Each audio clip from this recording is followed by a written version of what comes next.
하나님이 주시는 그 위대한 선물, 성령님, 그건 우리가 당연히 받아야 될 줄 믿습니다. 오늘 낮과 저녁으로 우리 목사님께서 회개와 하나님이 주시는 선물, 그 방언에 대해서 말씀해 주실 텐데, 오늘은요, 특별히 회개에 대해서 저와 여러분들에게 나누어 주실 것입니다. 이 시간 나와주셔서 중고등부여 전심으로 회개하라, 중고등부여 전심으로 회개하라 라는 제목으로 귀한 말씀 나누어 주실 때 큰 은혜 받으시기 바랍니다. 예, 목사님 나오실 때 오른손 들어서 할렐루야로 환영하겠습니다. 할렐루야.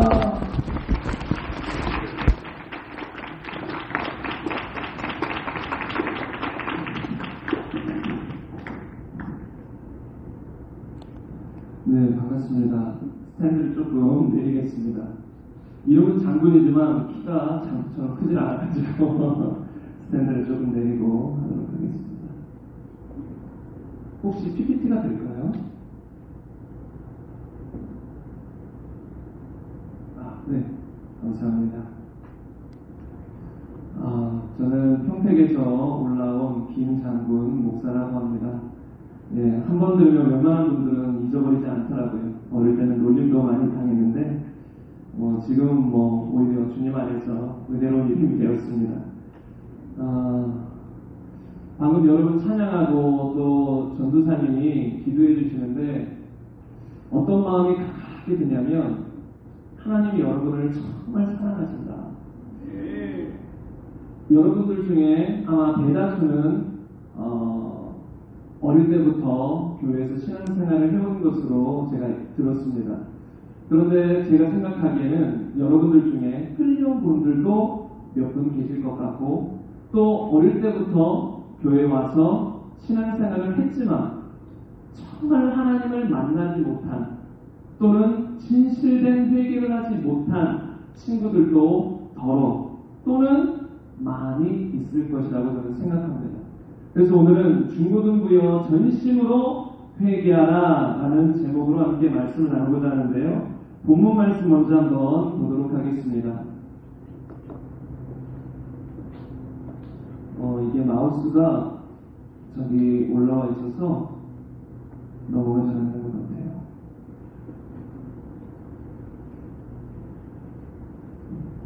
마우스가 여기가 사도행전 2장 38절 말씀인데요. 제가 먼저 읽어드리겠습니다. 베드로가 이르되 너희가 회개하여 각각 예수 그리스도의 이름으로 세례를 받고 죄사함을 받아라. 그리하면 성령의 선물을 받으리니 라는 본문 말씀입니다. 네, 됐습니다. 제가 이제 할 수 있을 것 같습니다. 그래서 오늘은 중고등부여 전심으로 회개하라 라는 제목으로 함께 말씀을 나누고자 하는데요. 저는 이곳에 모인 여러분들 한 분 한 분이 구원받기를 원합니다. 아까 찬양 중에 조금 느려도 함께 걸어가요 그런 찬양 가사가 있더라고요. 여러분, 저는 이곳에 믿음이 좋고 주님을 경험한 친구들도 있다고 생각합니다. 그러나 어떤 친구들은 주님을 만나지 못하고 경험하지 못한 친구들도 있습니다.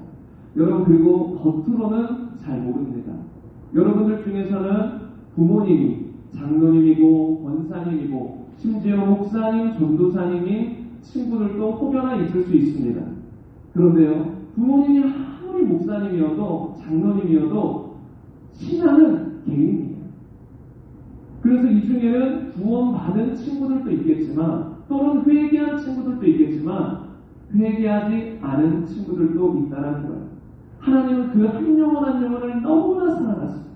그래서 이 시간은 우리 친구들 모두가 회개하고 예수님을 영접하는 시간이 되었으면 너무나도 좋겠습니다. 하나님이 일하실 겁니다. 지금 제가 하는 말들이 어떤 분들에게는 무슨 말 하나, 강사님이 나오셔서 이러고 웃긴데 무슨 말 하나 그럴지 모르겠습니다. 그런데 제가 하는 말은 제 말을 하려고 온 게 아니에요. 하나님의 말씀을 전하려고 온 것입니다. 그리고 재미있는 말을 해주려고 온 것도 아니에요. 저는 원래 재미난 사람이 아닙니다. 저는 코미디언이 아니에요. 하나님의 말씀을 증거하는 사람이에요. 그래서 중간중간 재미있는 이야기가 있을 그렇지만 저는 재밌는 이야기를 여러분에게 하러 온 사람이 아니에요. 하나님의 말씀을 여러분에게 전하러 왔습니다. 제가 여러분에게 질문 하나 드리고 싶은데요. 여러분은 왜 교회에 다니며 또 이번 수련회에 왜 오셨나요? 왜 오셨나요? 우리 여러분 친구들 자신있게 나는 이런 이유 때문에 왔습니다 하는 친구들 있나요? 우리 자신있게 손들고 말할 수 있는 친구들이 보통 있긴 한데 나는 이것 때문에 왔어요. 친구랑 놀려고 왔어요. 저기 밖에 물놀이장이 있던데 저는 좀 시원하게 물놀이 좀 하려고 왔어요. 공부가 너무 힘들고 그래서 좀 쉬고 싶어서 왔어요. 아니면 조금 애 늙은이 같은 그런 친구가 있다면 저는 좋은 상봉기를 쐬러 왔어요.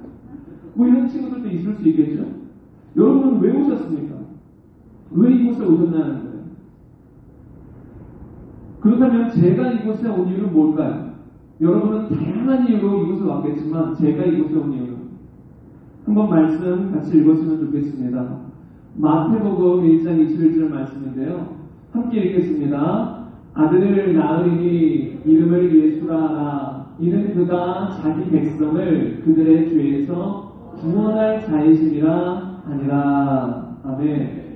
제가 여러분에게 증거할 말씀은 오늘 이 시간에는 죄에서 구원할 복음의 메시지를 여러분에게 증거하려고 왔다라는 것입니다. 그리고 저녁 시간에는 회개하고 예수님을 믿어 구원받은 여러분들에게 성령을 받고 방언을 말할 수 있도록 도우려고 이 자리에 왔다라는 거예요. 제가 100% 확실합니다. 여러분이 진정으로 회개하고 거듭난 하나님의 자녀가 되었다면 오늘 저녁에 100% 다 방언을 받게 될 거예요. 왜냐하면 그게 하나님의 뜻이에요. 그건 나중에 다 설명드릴 거예요. 그래서 아까 이용우 전도사님께서 소개할 때 지금까지 가는 곳마다 회개를 외치고 방언에 대해서 설교할 때 다 받았다라고 했는데 사실 이제 한두 개 못 받은 적이 있어요. 그래서 그건 정정을 해야 될 것 같아요. 한두 번 못 받은 적이 있어요. 왜냐하면 이유가 다 있어요. 못 받은 이유가. 그런 건 저녁에 다 설명드릴 텐데요. 근데 말씀대로 제가 증거하는 대로 여러분이 믿고 따라오면 하나님은 다 방언을 선물로 주시고 여러분이 하나님 안에서 최고의 인생을 살아갈 수 있도록 인도해 주신다는 것입니다. 그래서 여러분 마음이 같아야 돼요. 저는 재밌는 이야기를 하러 온 것도 아니에요. 여러분의 흥미를 끌 이야기를 하러 온 것도 아니에요. 그리고 요새 유행하는 단어들이 좀 공감. 자꾸 사람들이 공감하는데 저는 단지 여러분에게 공감하는 어떤 그런 내용을 전하러 온 것도 아니에요. 다시 말씀드리지만 저는 여러분이 살게 하기 위해서, 여러분이 구원받고 천국 가게 하기 위해서 이곳에 왔다는 거예요. 그게 가장 큰 목적입니다. 그런데 많은 사람들이 교회를 왜 다니는지 아십니까? 왜 교회를 다닐까? 잘 먹고 잘 살려고, 다른 말로 복 받으려고, 또는 기도 응답 받으려고, 또는 의지할 대상이 필요했어. 또는 친구들이 있으니까, 좀 친구들과 어울려 보려고, 또는 위로받고 싶었어. 아니면 부모님이 교회 목사님, 장로님, 권사님이셨어. 할 수 없이. 아니면 친구가 가자고 하니까 그냥 따라가다가 와보니까 좋긴 좋으니까 간식도 주고 목사님 설교, 전도사님 설교도 좋고 좋은 내용 전해주니까 오는 친구들도 있을 거라고 생각합니다. 그런데요, 다시 한번 말씀드리지만 교회 다니는 이유, 수련회 나오는 이유, 핵심은 구원이에요. 구원.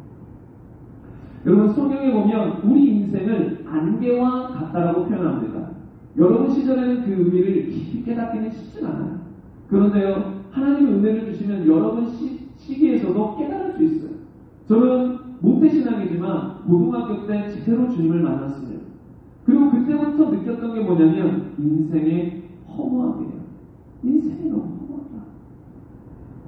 예를 들어 제가 어떤 죄악 가운데, 특별히 저는 그때 게임에 많이 빠져 있었습니다. 예수님 제대로 믿기 전에 게임을 좋아했어요. 그래서 여러분들은 알지 모르겠지만 저희 때는 스타크래프트, 포트리스 뭐 이런 것들이 게임이 있었습니다. 그런 예수님을 믿고 보니까 이런 게임에 붙잡혀서 사는 게 아니더라고요. 이런 게임은 절제해야겠더라고요. 물리쳐야겠더라고요. 그런데 때때로 우울하고 기분이 안 좋고 영적으로 다운될 때 게임하는 저의 모습을 보는데 게임을 다 다 하고 나면 몰려오는 감정이 있어요. 너무 허무하다. 이렇게 게임하면 뭐 할 것인가? 순간은 재밌어요. 게임하는 그 순간은 재밌는데 끝나면 천국과 지옥이 생각나는 거예요. 오늘 천국과 지옥이 보이는 거예요. 그러니까 내가 이렇게 게임하며 하나님 말씀에 불순종하며 사는 것이 무슨 의미가? 이런 허무함이 많이 몰려왔었는데요. 여러분, 성경은 우리 인생을 안개와 같다라고 말합니다. 잠시 잠깐이에요. 여러분, 더 어릴 때, 초등학생 때는 빨리 중학생이 되고 싶고, 고등학생이 되고 싶고, 또 성인이 되고 싶고, 그런 학생들이 많이 있을 것 같아요. 저는 어릴 때 그랬거든요. 그런데요, 어느 순간부터, 제발, 시간은 천천히 가라.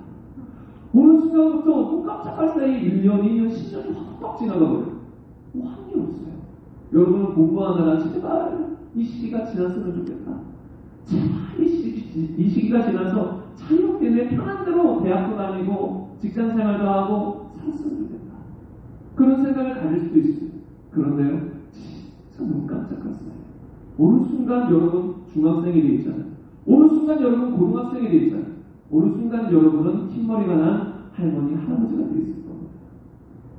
그래서 우리 인생에는 가장 중요한 게 인생의 죽음 다른 말로 심판을 준비해야 되는 거예요.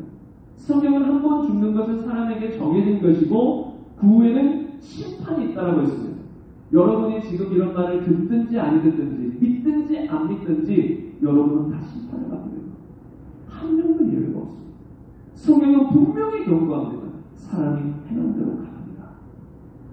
예수님을 믿고 주의 말씀대로 산 사람과 예수님을 거절하고 내 마음대로 산 사람 완전히 다른 심판을 받게 될 것이라는 거예요. 그래서 여러분, 성경은 구원에 대해서 이렇게 말합니다. 이같이 큰 구원을, 여러분은 구원이 얼마나 큰지 아직 상상을 못할 겁니다. 여러분, 저는 저희 인생 모든 것을 버려도 구원만큼은 얻어야 됩니다. 구원만큼은 잃어버리고 싶지 않아요. 가장 소중한 건 구원이에요. 여러분이 돈을 많이 벌고 또 어떤 친구들은 연예인이 돼서 나는 아이돌처럼 인기를 많이 얻고 싶다. 나는 엄청난 부자가 되고 좋은 대학에 들어가고 좋은 직장을 가지고 좋은 가정을 꾸리고 원하는 대로 즐기며 먹고 마시며 살 거다. 이런 친구들이 있을 수 있습니다. 여러분, 그런데 그렇게 살아본 그 다음에가 지옥이라는, 그게 무슨 소용이에요? 여러분도 경험해 보셨죠? 무엇인가 맛있는 거 먹을 때는 그 순간뿐이에요. 여러분이 예를 들어 스마트폰이 있는 학생들이 많을 텐데 처음에 스마트폰을 샀을 때 얼마나 설레이고 좋아요. 누가 내 스마트폰을 건드리지 않을까, 혹시 떨어뜨리지 않을까, 기스가 나지 않을까, 좋아. 근데 그것도 한 주, 두 주에 한 번 떨어뜨리고 두 번 떨어뜨리면 이제 막 따르기 시작해요. 처음 스마트폰을 가졌을 때의 그런 소소한 행복 또는 즐거움은 한순간이에요. 우리 인생은 그렇게 지나갈 거예요. 그러니까 이 땅에서 아무리 좋은 대학, 좋은 직장, 돈과 명예와 권세를 가지고 살아도 다 지나가요. 그게 무슨 소용이냐라는 거예요. 순간의 기쁨이라는 거예요. 그런데요, 성경은 그 다음에 영원한 천국과 영원한 지옥이 기다리고 있다라고 분명히 말한다라는 거예요. 그래서 여러분, 가장 우리 인생에서 중요한 건 구원이에요. 그것보다 소중한 건 없습니다. 우리 다 함께 이렇게 따라했으면 좋겠습니다. 목사님 말하는 걸 한번 같이 따라해 볼게요. 회개하고 예수님을 믿어서 하나님의 말씀대로 사는 인생이 최고의 인생이다. 마음에 깊이 새기시길 바랍니다. 하나님을 떠난 인생은 아무 의미가 없어요. 여러분들 중에 조금 피곤하고 집중이 안 되고 또 이런 말씀 자체를 거부하는 학생들도 있을 거라 생각돼요. 그러나 한번 들어보세요. 제가 여러분에게 회개하라! 예수님 믿어라! 그냥 이렇게 막연히 말하는 게 아니에요. 여러분, 예수님 믿는 건 맹신일까요? 확실한 증거를 가지고 믿는 걸까요? 헷갈리죠? 난 지금까지 그냥 믿어왔는데, 막연히 믿어왔는데 증거가 있어요? 저는 그냥 믿으라고 해서 믿었고 그냥 보지 않고 믿는 거라 해서 그냥 믿는 건데 증거가 있어요? 증거가 있습니다. 그리고 저는 여기서 여러분에게 믿음이라는 믿음이라는 것을 그냥 맹신하도록 만들지 않을까요? 그런 믿음은 다 흔들려버려요. 많은 사람들이 자기의 신념으로 여러 가지 종교를 택하며 맹신하며 살아갑니다. 그건 그냥 다 바람 앞에 등불 같은 거예요. 그럼 그냥 자기의 맹신일 뿐인 거예요. 근데 성경은 맹신하라고 말하지 않아요. 그래서 여러분들 중에 믿는 친구들도 있을 것이고 아니면 아직 잘 안 믿어진다. 주변 사람들은 심지어 부모님도 나를 믿는 사람으로 생각하지만 난 솔직히 믿는 게 없다. 정직하게 한번 살펴보세요. 그런 친구들 많이 있을 겁니다. 그래서 바로 회개에 대한 말씀을 증거하고 싶지만 한 영혼이라도 더 예수님 믿고 회개할 수 있도록 먼저 간단하게만 예수님이 진짜 하나님이신가? 이 부분에 대해서 잠깐 설명드리도록 하겠습니다. 여러분, 제가 다시 한번 말씀드리지만 우리가 예수님 믿는 건 맹신이 절대 아니라는 거예요. 맹신이 아니라 확실한 증거를 가지고 믿는 것인데 세 가지 증거를 간단히 여러분과 소개하고자 합니다. 첫 번째로 뭐냐면 자연 만물이에요. 자연 만물. 한번 이 말씀을 보겠습니다. 로마서 1장 19절 이하인데요. 제가 한번 읽겠습니다. 이는 하나님을 알만한 것이 그들 속에 보임이라. 하나님께서 이를 그들에게 보이셨느니라. 창세로부터 그에 보이지 아니하는 것들 곧 그의 영원하신 능력과 신성이 만드신 만물에 분명히 보여 알려졌나니 그러므로 그들이 핑계하지 못할지니라 라고 표현되어 있습니다. 하나님은 그냥 자신을 우리에게 드러내시지도 않고 그냥 믿어. 그냥 믿어야지. 이렇게 말하는 분이 아니시라는 거예요. 그래서 첫 번째로 하나님이 우리에게 주신 증거가 뭐냐면 자연 만물이에요. 여러분이 항상 보는 동물과 식물들 그리고 더 나아가서 옆에 친구들 옆에 친구의 얼굴 한번 보세요. 하나님이 만든 친구예요. 옆에 친구를 보면 하나님을 알 수 있다는 거예요. 왜요? 이런 친구의 얼굴을 자세히 보세요. 어떻게 이렇게 만들어졌을까? 누가 코 아이를 한번 보세요. 어떻게 이럴까? 전 세계 인구가 70억, 80억이 될 텐데 이것 자체가 하나님이 살아계시다는 확실한 증거인데 한번 생각해 볼게요. 여러분의 어머니, 그 할머니, 증조할머니, 증증증증증 할머니 계속 올라가면 누가 나오나요? 누가 나와요? 아담이 나와요. 우리 예수님 믿는 친구들은 아담, 예수님을 안 믿는 친구들은 뭐가 나오나요? 원숭이. 동물 안에 살고 있는 원숭이. 그리고 또 원숭이에서 더 올라가면 누가 나온다 그래요? 단세포생. 그래서 이걸 다른 말로 뭐라고 하죠? 진화론이라고 하는 거예요. 그래서 많은 사람들이 하나님을 못 믿는 이유 중에 하나가 이 진화론 때문이에요. 진화론. 여러분은 진화론 학교에서 배우신 적이 있나요? 제 때는 다 배웠었는데. 여러분도 학교에서 배우잖아요. 그런데 한번 생각해 보세요. 우리 인간이 영원 전부터 살지는 않았을 거란 말이에요. 그렇잖아요? 그러면 시작이 있었을 건데 시작이 도대체 어떻게 시작했냐는 거예요. 성경은 하나님이 어느 순간 천지와 인간을 만드셨다. 그리고 세상의 진화론은 아니다. 수억 년 동안 점점 우연히 우리 인간 이런 자연 만물이 만들어졌다라는 거예요. 그러니까 결국은 신이라는 존재가 만들었느냐 아니면 우연히 만들어졌느냐 그 둘 중에 하나거든요. 그러니까 먼저 진화론이 가짜라는 것을 이 시간이 짧기 때문에 충분히 설명을 못하지만 간단하게만 설명드릴게요. 그것만 딱 들어도 그럼 진짜 하나님이 만드셨네? 를 분명히 알 수가 있습니다. 여러분 제가 입은 이 옷은 어디서 생겼을까요? 어디서 났을까요? 양복점에서 정장 파는 곳에서 샀을까요? 안 샀을까요? 샀을까요? 아닌데 이거 5억 년 된 옷이에요. 5억 년 동안 자연 만물이 바람에 파도에 쓸려서 생긴 옷이에요. 믿으시죠? 믿으셔야 돼요. 진화론이 그런 믿음이에요. 여러분 이 옷도 간단하잖아요. 사람이 만든 거예요. 이 간단한 옷도 우연히 생겼다라고 하면 누가 믿어요? 그리고 이 기도원, 이 기도원은 3억 년 된 기도원입니다. 이게 만들어진 지 3억 년이 됐습니다. 바람에 깎이고 이렇게 새가 불어오고 해서 이게 만들어졌습니다. 믿을 사람 있나요? 만약에 믿는다면 반드시 목사님과 전도사님에 가서 상담을 요청해야 됩니다.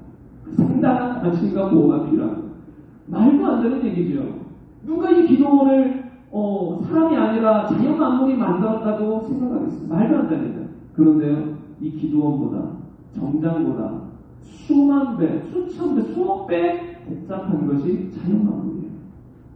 여러분, 과학기술로 이 머리카락 하나, 여기 있는 나뭇잎파리 하나 아직 못 만들어요. 인간은 아직 저런 것을 못 만듭니다. 여러분, 인간은 어마어마하게 복잡하게 지어졌어요. 근데 이것이 조금이라도 착오가 생기면 어떻게 될까요?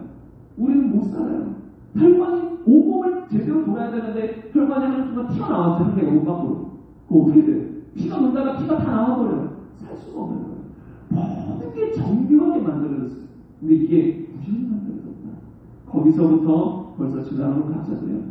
또 자연 발생설, 생물 속생설 여러분이 과학 시간에 배울 수도 있지만 거기 보면 파스텔의 거의 플라스틱 실험을 통해서 오래전에 다 증명이 된 게 있는데 미생물에서 생물은 절대 못 나온다.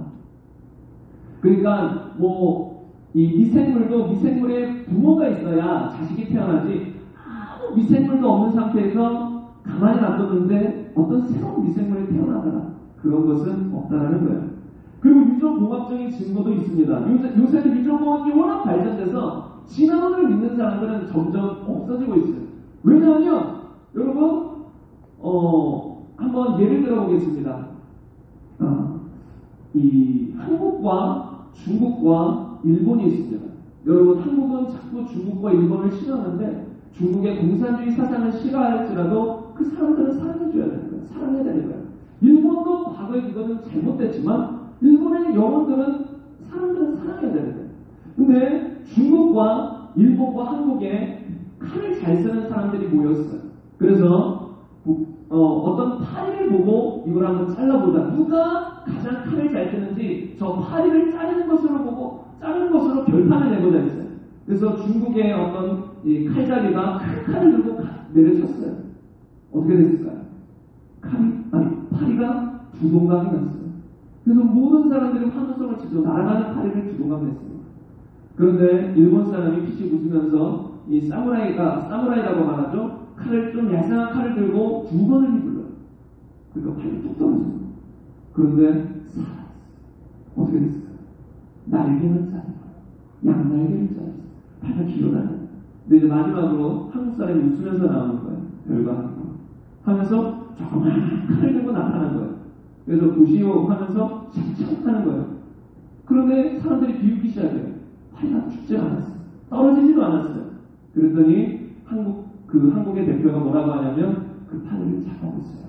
자세히 돋보기로 보세요 하니까 파리에 쌍꺼풀 수술을 해주신 거예요. 얄쌍한 칼. 이게 조금 안 좋은 예화죠. 한국이 그만큼 성형 강대고 하나님이 지으신 대로 살지 않고 자꾸 외모지상주의. 근데 제가 이 예화를 통해서 여러분과 말씀드리고 싶은 건 아무리 성형을 해도 자식은 어떤가요? 그대로 나오죠. 내가 아무리 바꿔놨어요. 남편, 아내가 얼굴을 다 바꿔놨어요. 아무도 몰라봐요. 어릴 때 친구들은. 근데 어릴 때 친구들이 알아보는 경우가 있어요. 어떤 경우요? 자식을 보면 알아봐요. 내가 너랑 똑같다 어릴 때. 다른 말로 유전은 안 바뀐다는 거예요. 아무리 우리가 환경에 적응해서 조금씩 뭔가 내가 살아있는 동안 조금 변해도 자식은 똑같아요. 내가 열심히 헬스를 해서 근육질 보디빌더가 됐어요. 그럼 자식이 태어나면 어떤 자식이 태어날까요? 보디빌더가 태어나요? 아니요. 근육 없는 그냥 어린 아이가 태어나는 거예요. 다른 말로 아무리 세대를 거듭해도 수만 년이 지나가도 유전이 바뀌지 않기 때문에 원숭이가 사람이 될 수는 있을까요? 없을까요? 없어요. 어떤 사람들이 여기서 또 말합니다. 돌연변이가 있잖아요. 돌연변이로 태어난 거 아니에요? 원숭이가 수없이 돌연변이로 바뀌다가 인간이 된 거 아닌가요?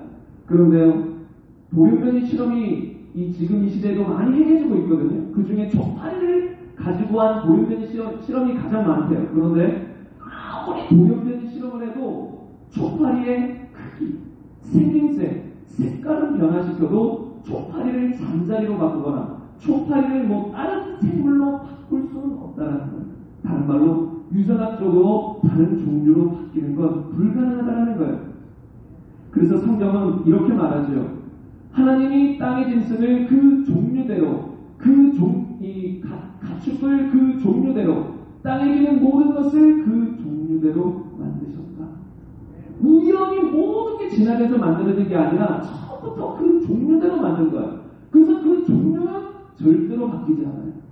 강아지가 무슨 여러 가지 종류의 강아지가 서로 이렇게 해서 새로운 강아지가 태어날 수는 있어요. 그러나 그건 강아지예요. 새로운 종류의 강아지지만 종이 바뀐 건 아니라는 것이에요. 그래서 진화론이라는 건 종이 바뀌어야 돼요. 물고기가 여기 이 육지 동물이 돼야 되고, 육지 동물이 날아가는 새가 돼야 되고, 원숭이가 사람으로 돼야 돼요. 종류 자체가 완전히 바뀌어야 되는 건데 그런 건 없다는 거예요. 한번 앞에 그림을 한번 봤으면 좋겠어요. 여기 보면 학교 과학 시간에 혹여나 본 친구들도 있을 것 같습니다. 여러분, 이게 진화론이 말하는 거예요. 저렇게 인간이 생겼다. 여러분은 어떠세요? 여기 여러분의 조상이 있나요? 여기 할머니, 할아버지, 여러분의 할머니, 할아버지가 여기 있을까요? 한번 여러분 보세요. 나와 비슷한 것 같기도 한데. 한번 보세요. 저기, 이 6명의 존재 중에 나하고 비슷한 존재가 있습니다. 어떤 분이 그러더라고요. 저기서 가장 두 번째로 작은 저 존재가 뭐냐면 오스트랄로피테쿠스라는 존재예요. 실제 없는 존재예요. 사람들이 상상해서 만들어낸 건데, 어떤 분이 저걸 딱 보면서 나는 문명인이고 사람인데 왜 저는 오스트랄로피테쿠스랑 닮았죠? 저도 목사님도 보면 이게 약간 튀어나와 있어요. 어릴 땐 이러지 않았어요.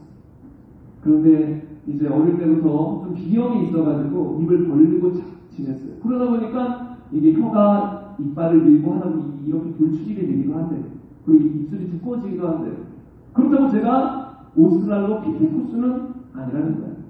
여러분, 체형만 아시죠? 어마어마하게 큰 이 격투기 선수였던 그분. 근데 그분이 2000년 뒤에 화석으로 발견됐다. 그럼 2000년 뒤에 사람들은 뭐라고 말할까요? 와, 사람이 아니다. 이건 분명히 여기 호모사피엔스, 오스트랄로피테쿠스 이런 존재다 하면서 엄청난 걸 발견한 것처럼 난리를 칠 겁니다. 그러나 최영만 그분도 사람이다. 사람. 찰스 다윈이 이런 말을 했거든요. 찰스 다윈이 어떤 사람이냐면 진화론을 처음 말한 사람. 그런데 그분은 계속 고민했어요. 분명히 진화가 맞다면 원숭이하고 사람 사이에 무수히 많은 화석들이 있어야 돼요. 오스트랄로피테쿠스, 호모사피엔스 이런 수많은 화석. 그것뿐만 아니죠. 수많은 동물들도 중간 단계의 화석들이 너무나 많아야 돼요. 근데 단 하나도 없는 거예요. 그러니까 찰스 다윈이라는 사람도 고민이 되는 거예요. 아직 과학이 발전되지 않아서 아직 화석이 안 발견된 거지 미래에 혹시 발견될 수도 있다. 그런데 발견되지 않는다면 내가 말한 진화론은 무너질 수밖에 없다. 근데 그게 100여 년 전이잖아요. 그런데 지금도 발견되지 않았어요. 가끔 발견했다고 말하는 이제 학자들이 있어요. 나중에 거짓말로 들통나요. 그냥 오랑우탄이나 비슷한 어떤 두개골 가지고 사람, 호모사피엔스다 이런 식으로 말하는 거예요. 안 발견돼요. 그리고 더 확실한 건 뭔지 아세요? 그런 화석이 한두 개가 발견되는 건 의미가 없어요. 이 세상에 원숭이하고 사람이 얼마나 많아요? 동물들이 얼마나 많아요? 그러면 그 중간 단계 화석이 어마어마하게 많아야 돼요. 안 발견돼요. 왜냐하면 진화 자체가 없었어요. 이 세상. 하나님이 우리를 만드셨다는 거예요. 더 확실한 또 얘기를 해볼까요? 미숙기간이라는 게 있고 태화기간이라는 게 있어요. 진화가 된다는 건 미숙한 기간이 있다라는 거예요. 그러니까 진화가 되니까 뭔가 덜 발달된 건 계속 발달되는 거예요. 그래서 덜 발달되는 거는 계속 발달되고 조금 필요 없어지는 건 퇴화돼요. 그런데 이 세상 어떤 동물과 사람을 봐도 미숙 기간이 없어요. 여러분 한번 내 몸을 보면서 난 이거 좀 덜 발달된 것 같아. 아직 진화가 덜 된 것 같아. 이런 기간이 있나요? 없어요. 또 내 몸에 이 기간은 퇴화되고 있어. 이런 게 있나요? 없어요. 어떤 동물도, 어떤 식물도, 어떤 사람도 미숙기간 자체가 없어. 진화가 되고 있다면 지금도 진화가 되고 있는 건데 계속해서 미숙기관은 발전해 나가고 또 필요 없는 기관들은 퇴화돼야 돼요. 그런 게 하나도 없어요. 하나도 없어요. 학자들, 그 진화론자들이 겨우 찾아낸 게 뭐냐면 저기 남극 북극의 펭귄. 펭귄의 날개를 봐. 아직 미숙한 거다. 그런데요, 대부분의 동물학자들은 그런 말을 받아들이지 않아요. 그거 미숙기관이 아니에요. 원래 그런 날개지. 그럼 닭도 미숙기관인가요? 못 날잖아요, 제대로. 조금 날다가 떨어지잖아요. 닭도 미숙기관인가요? 날개가 아니라는 거예요. 그리고 어떤 사람들은 인간의 꼬리뼈, 맹장, 갑상선, 편도선 이런 게 다 퇴화기관이라 필요 없다. 맹장은 다 떼버려도 되고 편도선 떼버려도 된다. 그게 몇백 년 전에는 그랬습니다. 근데 지금은 과학으로 발견이 됐죠. 편도선은 우리 몸에 꼭 필요한 기관, 맹장도 꼭 필요한 기관, 다 필요한 기관이에요. 퇴화되고 필요 없는 게 아니라는 거예요. 아, 원숭이의 꼬리가 사라지고 꼬리뼈가 생겼다. 아니요. 이것도 의학적으로 보면, 해부학적으로 보면 우리 인간에게 꼭 필요한 거예요. 꼬리뼈가 없으면 여러분 제대로 살아가기 힘들어요. 아무튼 여러분 이런 것들을 통해서 진화는 아니다. 그럼 남는 게 뭐예요? 하나님이 창조하셨다. 여러분 심각하게 생각해 보셔야 돼요. 하나님이 있느냐 없느냐에 따라서 우리의 인생은 완전히 다른 것이에요. 하나님이 없으면 여러분 막 살아도 됩니다. 육신이 원하는 대로 마음껏 죄 지으며 그냥 세상 사람들과 똑같이 살아도 되는 거예요. 동물처럼 살아도 되는 거예요. 그런데 하나님이 진짜 살아계시다면 우리 인생은 완전히 다른 것이에요. 그리고 두 번째 증거는 간단하게 표적인데요. 여러분 성경에 보면 예수님이 행하신 여러 가지 기적과 표적이 있습니다. 그리고 여러분 교회 안에서도 어른분들이 간증하는 어떤 내용들을 들어보신 친구들이 있다면 다양한 간증들이 있어요. 병에서 고침받고 심지어 어떤 팔이 자라나고 심지어 이런 기적도 지금도 일어나요. 죽은 자가 살아나고 장님이 눈을 뜨고 이런 기적들이 예수님 때도 있었고 지금 이 시대의 교회 안에서도 어마어마하게 일어나요. 그것만 봐도 교회는 그냥 어떤 종교 집단이 아니구나. 진짜 교회 안에는 살아계신 하나님이 계시구나를 확실히 알 수 있다는 거예요. 그리고 세 번째로 제가 가장 중점적으로 여러분에게 증거하고 싶은 건데 예수님의 부활입니다. 여러분 잘 들으세요. 예수님은 이 땅에 완전한 인간으로 오셨어요. 원래 성자 하나님이시지만 그런데 그분은 죽으시고 3일 만에 부활하셨다라고 여러분은 다 들으셨죠. 그런데 그 부활이 진짜라면 성경은 진짜예요. 그 부활이 진짜라면 예수님은 진짜 하나님의 아들이에요. 그런데 부활이 가짜라면 성경 여러분 찢어버려도 됩니다. 그래서 성경은 다 가짜예요. 성경의 핵심은 뭘까요? 예수 그리스도.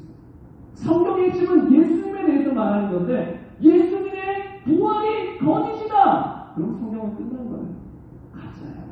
근데 다른 말로 죽은 자 가운데서 3일 만에 부활한 게 진짜라면 예수님은 진짜 하나님의 아들이시라는 거예요. 여러분 사랑이 죽었다가 살아날 수 있나요? 여기 친구가 있는데 친구가 십자가에 못 박혔어요. 죽을까요? 안 죽을까요? 안 죽는 사람이 어디 있어요? 다 죽죠. 근데 확인 사살까지 해요. 옆구리에 창을 찔렸어요. 그래서 물과 피가 쏟아졌다는 건 폐와 심장을 관통했다는 거예요. 폐하고 심장을 찔러서 완전히 확인 사살까지 했어요. 그런 사람이 살아났다. 말이 되나요? 심폐소생술을 해서 심장이 잠깐 멈춘 사람을 살릴 수는 있어도 완전히 죽은 사람이 살아났다. 그런 건 이 세상에 없어요. 불가능합니다. 그런데 예수님은 그런 상태에서 살아나셨다. 그러면 그것이 우리에게 믿을 만한 확실한 증거가 된다는 거예요. 그래서 성경은 사도행전 17장 31절에 여기 노란색으로 칠한 데만 보겠습니다. 그를 죽은 자 가운데서 다시 살리신 것으로 모든 사람에게 믿을 만한 증거를 주셨다라고 합니다. 여러분은 막연히 예수님을 믿으면 절대 안 돼요. 뭔가 기도 응답을 받았고 간증이 있어요. 그건 나중에 되면 다 사그라들 수 있는 거예요. 10년, 20년 지나면 여러분 그런 간증거리들, 기도 내용을 다 까먹을 수도 있습니다. 단지 내 느낌, 단지 내 체험이 아니라 예수님이 2,000년 전에 진짜 부활하셨다는 거예요. 그 사실 때문에 우리가 확실히 믿을 수 있는 거예요. 그렇기 때문에 여러분이 기도했는데 응답이 잘 안 됐어요. 하나님 말씀대로 살아가는데 어려움이 생겼어요. 그런데 그러면 하나님이 진짜 살아계신 게 맞을까요? 그런 의심 자체가 필요가 없는 거예요. 왜요? 내가 기도응답을 받든 무슨 체험을 하든 안 하든 예수님이 부활한 건 사실이니까. 그건 역사적인 사실입니다. 생중대왕보다 이순신보다 예수님에 관한 기록이 어마어마하게 더 많습니다. 확실한 사실이라는 거예요. 그런데 여기서 어떤 사람들은 또 그러죠. 예수님이 죽은 것까지는 알겠는데 솔직히 부활은 뻥 아닌가요? 어떻게 사람이 죽었다는 사람? 어떻게 사람이 죽었다는 사람? 이렇게 의심하는 친구들이 있을 수도 있을 것 같습니다.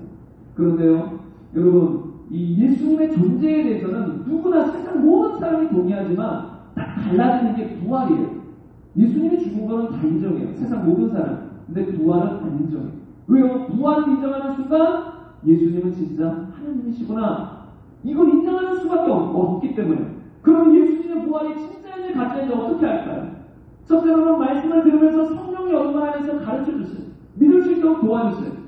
그런데 그것을 조금 더 제가 설명하자면 예수님의 무덤은 비어있을까요? 시체가 있었을까요?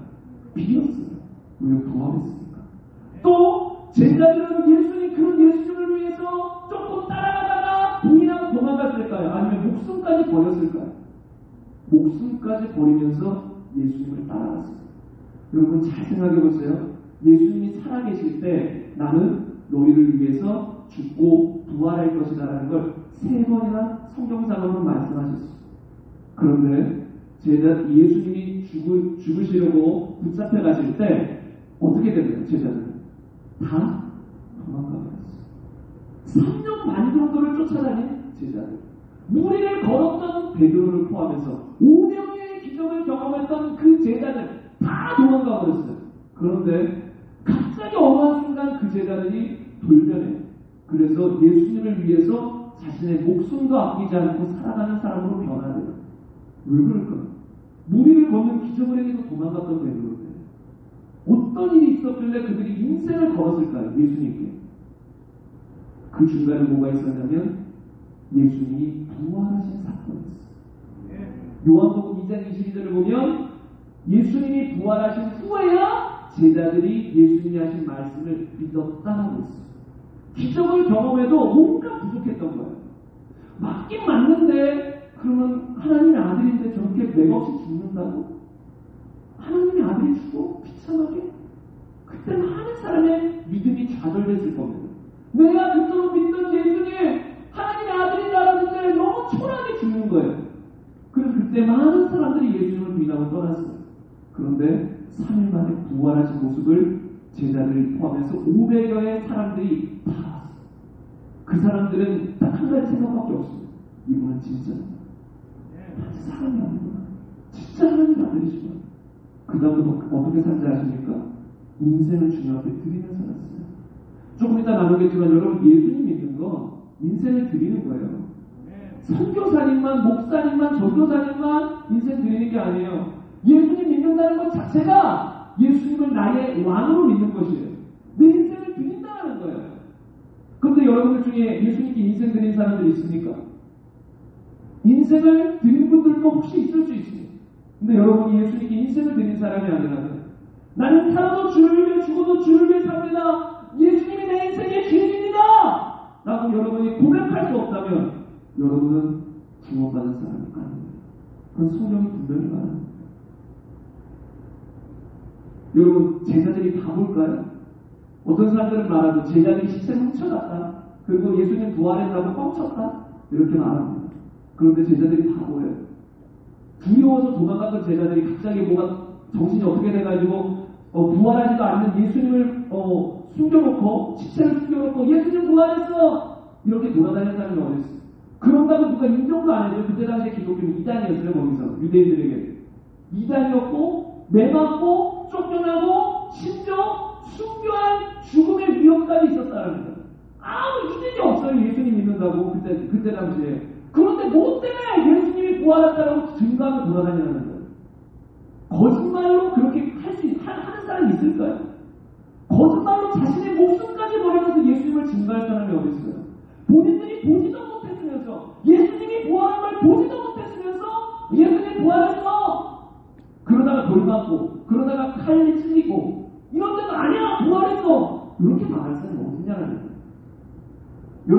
중에 한번 상상을 해보세요. 여러분이 어떤 법정에 출석하는 증인이에요. 그래서 판사가 선서라도 전혀 거짓말하지 않고 정직하게만 할 것을 선서합니까? 하면 여러분이 네라고 합니다.